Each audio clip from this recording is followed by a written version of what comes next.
So Donald Trump gave a speech at CPAC, and it was an absolute and total train wreck. I watched the entire thing, and it was really hard to watch. So don't worry, I'm not going to roll any clips from it. We're only going to talk about it. Here in a second, I'm going to bring up a list of things that Trump said that Ben Meiselas posted online, and we'll just break it down that way. But I can honestly say that I have probably watched Donald Trump more than any politician in my lifetime. And I thought that was George W. Bush in the past. I definitely watched every speech that George W. ever made, listened to every time he was on TV. I was always listening to hear what he was saying next. But when it comes to Donald Trump, I've probably listened to him more so than anyone. And I've listened to him because I'm still to this day baffled at how he was able to work the crowd and how he was able to win over working people in Appalachia, where I came from. The very people that I grew up with and struggled right alongside with has called me a turncoat and a traitor, and has embraced a dude that never walked down a dirt road in his life, never had a callus on his hands or sweat on his brow, never faced any of the challenges that we face. And so during the campaign, I listened to every speech. I played clips from the speeches back then, but I listened to those speeches. I listened to every word that he had to say. I talked about the red flags that I felt was popping up and we should pay attention to.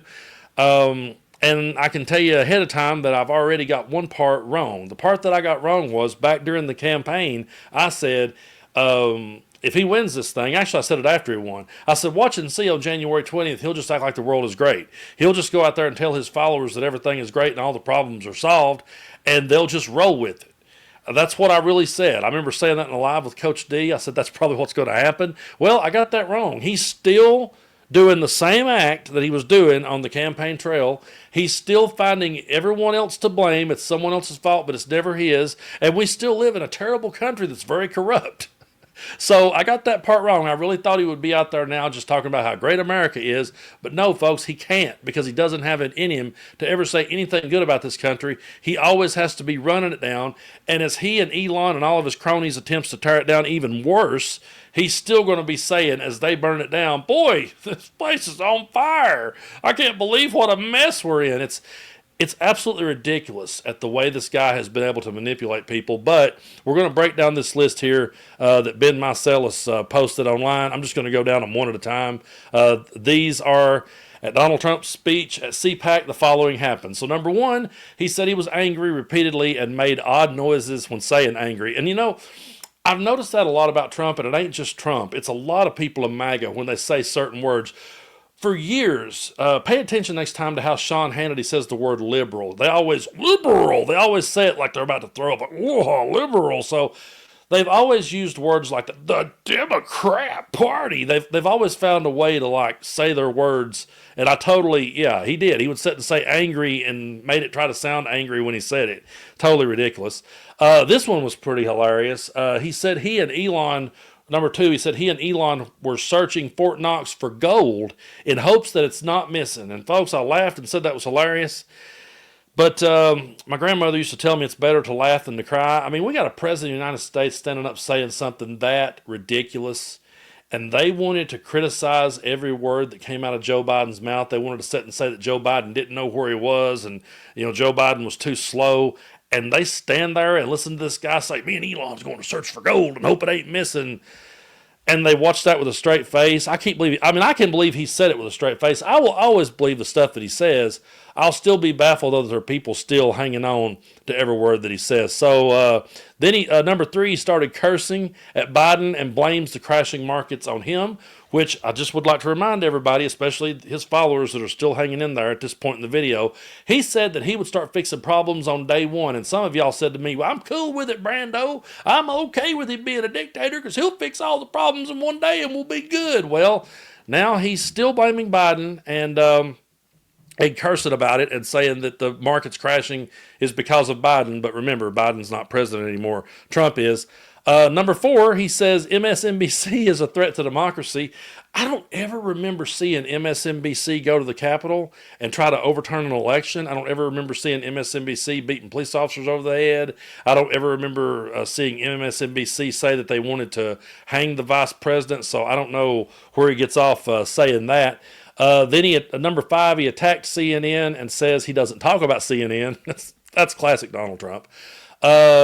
Then number 6, he said he should go against Rachel Maddow in the ratings. I would just like to say this about this one.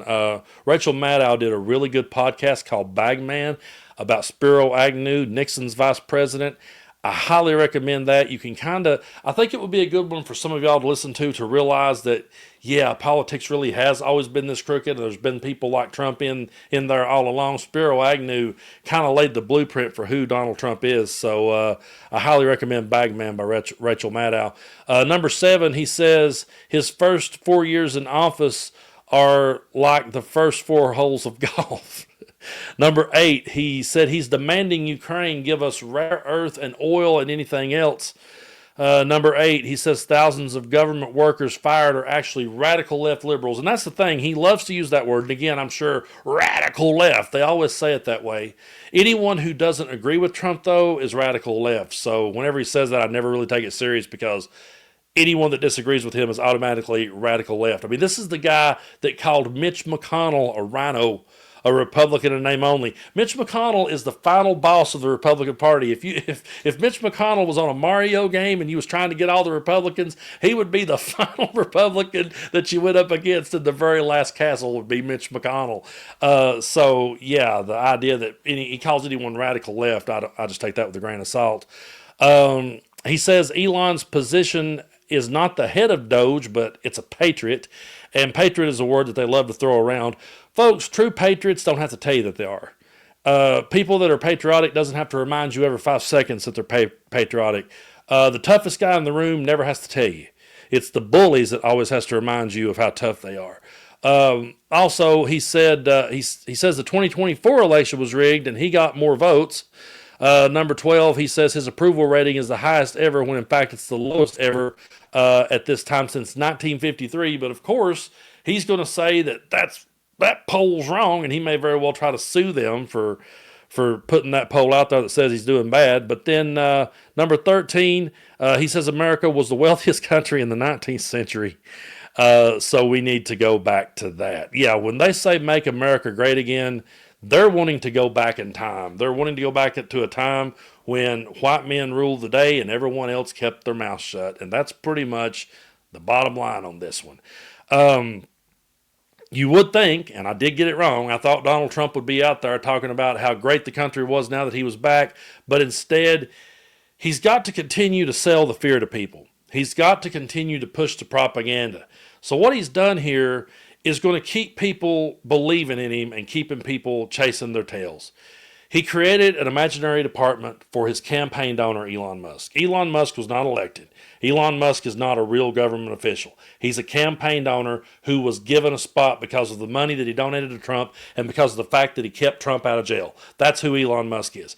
And now he's turned Elon loose in there to do all these things. And all Elon has to do is come out and make a post on Twitter, throw it up, and just put wow along with it. And everyone will say, look at what he's finding from all this corruption in the government. And they never stop to think that they voted for Donald Trump because they believe that he could solely do it. So to all the ones that said, oh yeah, I'm cool with him being a dictator on day one, how does it feel now to see him get elected and then turn it over to somebody else because he doesn't know how to do it, and so he turns it over to somebody else? He did this whole thing to keep everyone thinking that they're fighting all of the evil corruption. And I did a previous video where these CPAC activists that was wanting to see Trump have a third term, the third term project. Those guys said, yeah, the evil forces that are lurking out there, they're still there. They're laying in dormant. They're just dying to come back. So I will correct myself. No, Donald Trump is never going to say this country was great. He's never going to say that he solved a problem. He's never going to say that things are fixed and everybody can go back to bed. He's just going to continue to say everything is terrible. There's evil people out there. There's corruption out there. Oh, and by the way, that entire speech, he never talked about his health care plan. The one that he never showed during his first term. The one that he never talked about on the campaign trail for 4 years. He never said another word about it. The one when he was in the debate against Kamala, he said, I have concepts of a plan. Still no news on that concept. No news. So I will say this. We as progressives, liberals, Democrats, whatever you want to call us, people on our side of the aisle that are reasonable thinkers and free thinkers and thinks for ourselves and don't follow along blindly behind some babbling idiot like Donald Trump, We believe that the minimum wage should be raised. We believe that the rich should pay their fair share of taxes. I actually believe they should be taxed a whole lot more, because that's how we built a booming economy in the 50s, was when they was paying 90%. We believe that women should have the right to choose what they do with their own bodies. We don't think any form of government, from the top to the bottom, federal, down to state, down to local, down to anyone else, has any right to tell a woman what to do with her body. We believe that everyone should have health care, and we really believe, I believe personally, that our tax dollars should pay for the health care. I do believe that we should have universal health care. I believe that workers should have rights. I believe that gay and trans people should be able to live their lives however they see fit. I believe that schools should decide who plays what sports in each individual case, because they're all different. I could sit here and go on and on and on, but we will continue to talk about our ideas and our principles and continue to point out that that guy's got nothing. I want to continue to point out to his followers, and people sometimes says, Brando, you're beating a dead horse. They're never going to listen to you. No, I have had some come around. I have had some say, Brando, I have to say, you made a whole lot of sense. Didn't agree with everything you said, but you made a whole lot of sense. So the one thing that I'll always keep holding their feet to the fire and reminding them of, you didn't get your cheaper eggs. Inflation didn't come down. The war in Ukraine did not end. As a matter of fact, he turned around and buddied up with Putin and called Zelensky the dictator. So none of the things you voted for that you thought you were going to get, you're getting none of those. And all the things that you feared was going to happen, you're getting that right straight up your ass. So I'm going to always be here reminding people of that, because somebody has to do it. And there's a whole lot of good voices out there in the pro-democracy movement who are doing it. So I always say this, folks, and I mean it. Take care of yourself. Take care of your mental health. If you have to tune out for a couple of days, I completely understand. If I'm not your cup of tea, there's plenty of people out there. Brian Tyler Cohen's great. Luke Beasley's great. Midas Touch, Michael Popak, Texas Paul, Coach D. I consider names all dead. I'd feel bad for forgetting someone. But if you ever get tired of hearing my voice, go listen to another voice. As long as they're talking about democracy and as long as they're standing on the side of equality and human decency, then go out there and throw your support behind those voices and let everyone know that you don't buy into the bullshit that Donald Trump spews.